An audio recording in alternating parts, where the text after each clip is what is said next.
Hi. நிறைய பேர் கமெண்ட்ஸில் கேட்ட கேள்விங்களுக்கு தான் நான் இன்றைக்கி பதில் சொல்ல போகிறேன். உங்களுக்கு ப்ரெக்னென்சி பற்றி இல்லை பேபிஸ் பற்றி தெரிஞ்சுக்கணுன்னா இந்த வீடியோ கண்டினியூ பண்ணுங்கள். என்னோடய பாப்பாங்களோட வெயிட் கேட்டிருக்கீங்க.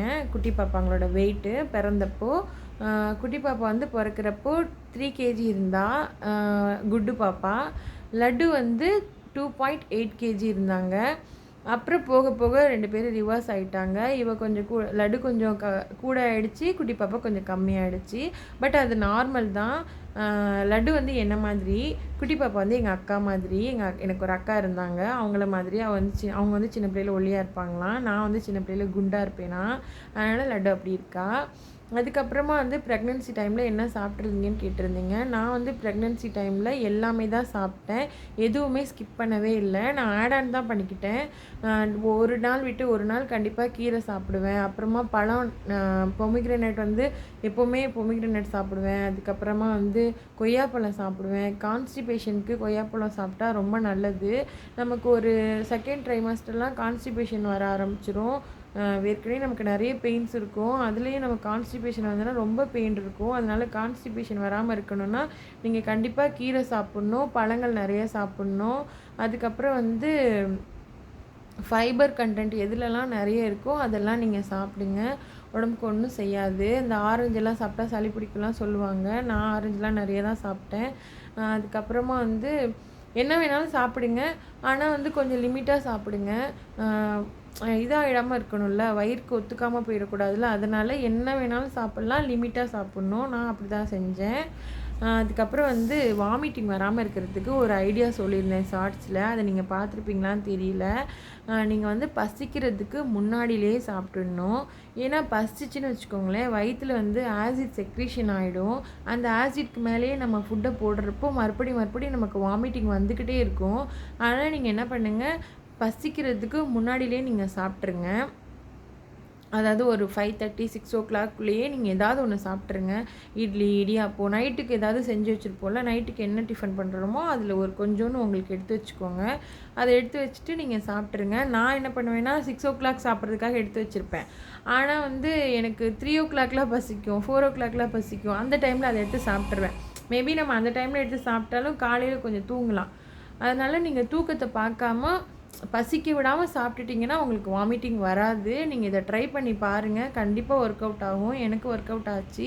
இந்த ஐடியா எனக்கு தெரியாமல் தான் நான் ஃபஸ்ட் ப்ரெக்னென்சியில் ஸ்டில் ரியா பிறக்கிற வரைக்குமே நான் வாமிட்டிங் பண்ணிகிட்ருந்தேன். ஆனால் இவங்களுக்கு அந்த அளவுக்கு கிடையாது, இருந்தது ஆனால் அந்தளவுக்கு இல்லை. ஏன்னா நான் அந்த மாதிரி சாப்பிட ஆரம்பிச்சிட்டேன். அதுக்கப்புறம் வந்து காலையில் எழுந்தோடனே பால் குடிங்க. பாலில் வந்து ப்ரோட்டீன் மிக்ஸ் போட்டுக்கிட்டால் ரொம்ப நல்லது. எனக்கு ப்ரோட்டீன் சாப்பிட்டா ஏதோ தலைலாம் வலிக்கும், எனக்கு ஒரு மாதிரி இருக்கும். அதனால் நான் ப்ரோட்டீன் மிக்ஸ் எடுத்துக்கல, ஆனால் பால் குடித்தேன். பாலில் வந்து நாட்டு சர்க்கரை போட்டு குடிப்பேன். அதுக்கப்புறம் வந்து 2 பாயில்டு முட்டை சாப்பிடுவேன் காலையில்.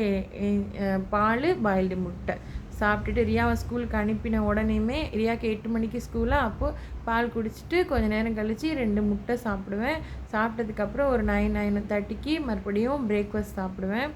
அப்புறம் 11 ஏதாவது ஒரு ஃப்ரூட்ஸ் சாப்பிடுவேன், இல்லைனா ஜூஸ். என் ஹஸ்பண்ட் இருந்த வரைக்கும் 11 ஜூஸ் வாங்கிட்டு வந்து கொடுப்பாங்க. என் ஹஸ்பண்ட் எனக்கு 7th மந்த் வரைக்கும் இங்கே தான் இருந்தாங்க, அதனால் அவங்க எனக்கு ஜூஸ் வாங்கிட்டு வந்து கொடுப்பாங்க. அப்போ ஜூஸ் குடிப்பேன்.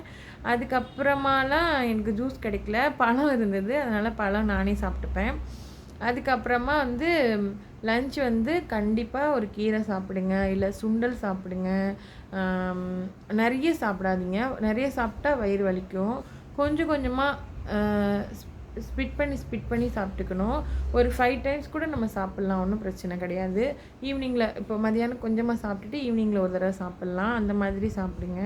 கடை ஃபுட்டை வந்து அவாய்ட் பண்ணிடுங்க. நான் ஃபஸ்ட்டு ப்ரெக்னென்சியில் என்னெல்லாம் தப்பு பண்ணேன்னா, நிறைய கடையில் தான் சாப்பிடுவேன், வீட்டில் சமைக்கவே மாட்டேன். அப்போது ஒரு மாதிரி டயர்டாக இருக்கும், நமக்கு சமைக்கணுன்னே தோணாது. ஆனால் இப்போ எனக்கு ரியா இருந்தது எனக்கு ரொம்ப ஹெல்ப்ஃபுல்லாக இருந்தது. ஏன்னா ரியாவுக்கு நம்ம சமைக்கிறதுனால நம்ம கண்டிப்பாக நமக்கும் சமைச்சிப்போம், நம்ம கடையில் போய் சாப்பிட மாட்டோம். வீட்டில் சாப்பாடு இருக்கப்போ ஏன் கடையில் போய் சாப்பிட போகிறோம், அந்த மாதிரி. அதனால் நீங்கள் வந்து வீட்டு சாப்பாடு சாப்பிடுங்க. ஆல்ரெடி வாமிட்டிங்லாம் இருக்கிறவங்க வந்து கண்டிப்பாக கடை சாப்பாடு சாப்பிடாதீங்க. அங்கே வந்து நிறைய பொருள்லாம் ஆட் பண்ணுறப்போ நமக்கு அதை நம்ம வாமிட் வர்றதை வந்து இன்னும் அக்ரெசிவ் ஆக்கிரும். அதனால் கடை சாப்பாடு கம்மி பண்ணிக்கோங்க. நட்ஸ் எல்லாம் நிறைய எடுத்துக்கோங்க. நான் நட்ஸ் எல்லாம் சாப்பிட்டேன். பாலில் வந்து குங்குமப்பூ போட்டு சாப்பிட்டேன்.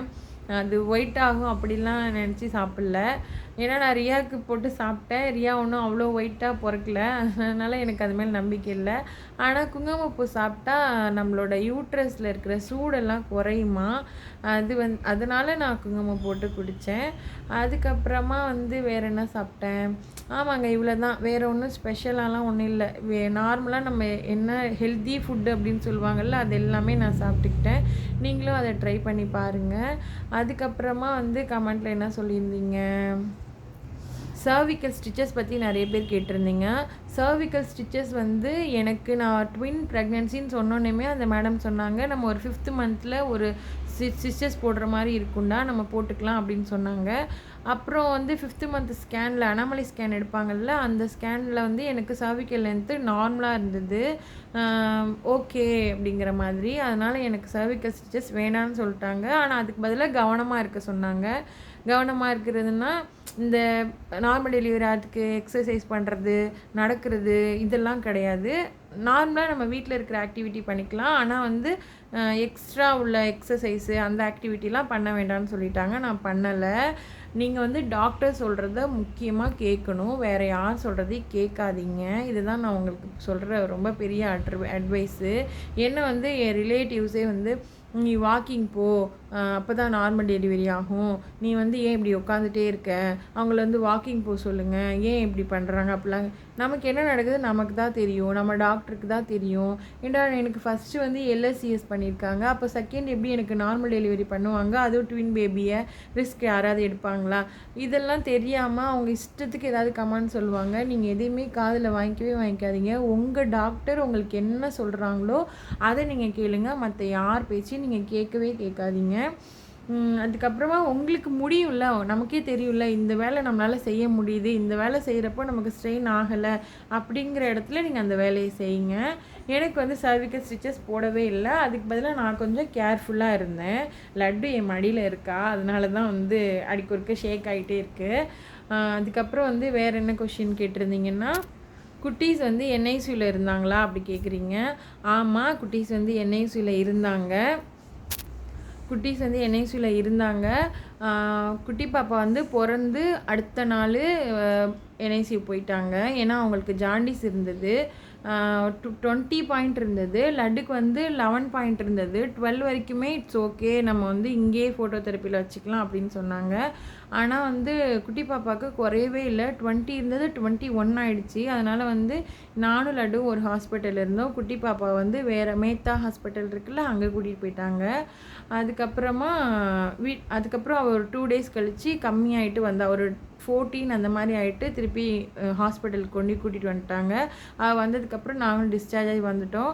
வந்ததுக்கப்புறம் வீட்டுக்கு வந்துட்டு 1 வீக்கில் திருப்பியும் 1 வீக் கூட இல்லை, 2-3 டேஸில் செக் பண்ணுறதுக்காக வர சொல்லியிருந்தாங்க. போனால் மறுபடியும் 20 இருந்தது.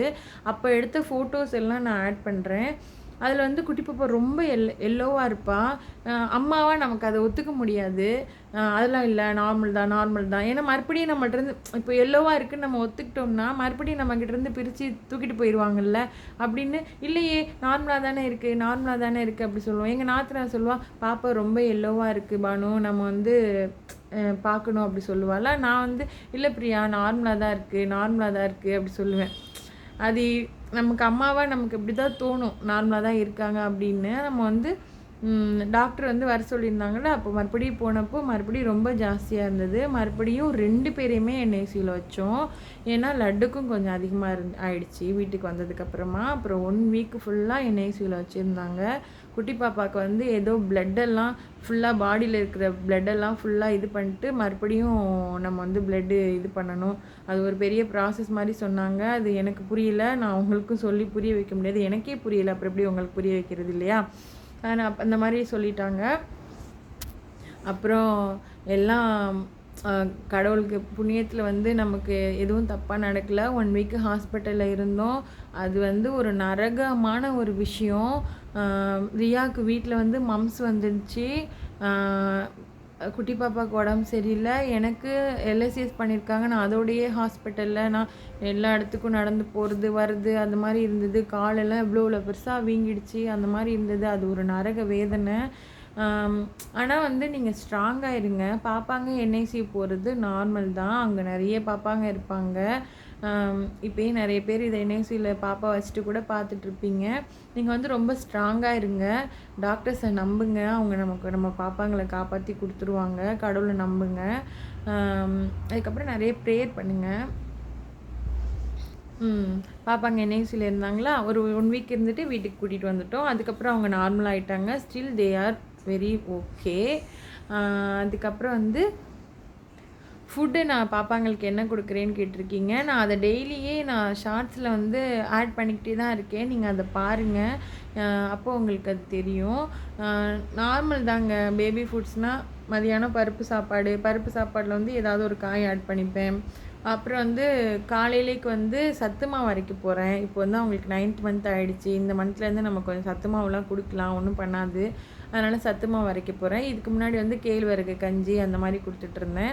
நைட்டில் வந்து கண்டிப்பாக ஏதாவது ஒரு ஃப்ரூட் தான் கொடுப்பேன். நேந்திரப்பழம் இல்லை ஆப்பிள், இல்லைன்னா அந்த சீனி கிழங்கு இருக்குல்ல அது கொடுப்பேன். அதுவும் இல்லைன்னா கேரட் வந்து பாயில் பண்ணி மசிச்சு கொடுப்போம். அதுதான் வந்து அவங்களுக்கு நைட்டுக்கு சாப்பாடு. இந்த ரொட்டீன் தான் அவங்களுக்கு இப்போதைக்கு நான் ஃபாலோ பண்ணிகிட்ருக்கேன். அதுக்கப்புறம் இன்னும் வேறு நிறைய கொஷின் கேட்டிருந்தீங்க. நான் எழுதி வைக்காமல் வந்துட்டேன். நெக்ஸ்ட் டைம் எழுதி வச்சுட்டு உங்களுக்கு நான் ஆன்சர் பண்ணுறேன். இந்த வீடியோ பிடிச்சிருந்தா நீங்கள் லைக் பண்ணுங்கள், எங்களை சப்போர்ட் பண்ணுங்கள் சேனலை. அதுக்கப்புறம் வந்து சப்ஸ்கிரைப் பண்ணிக்கோங்க. தேங்க்யூ.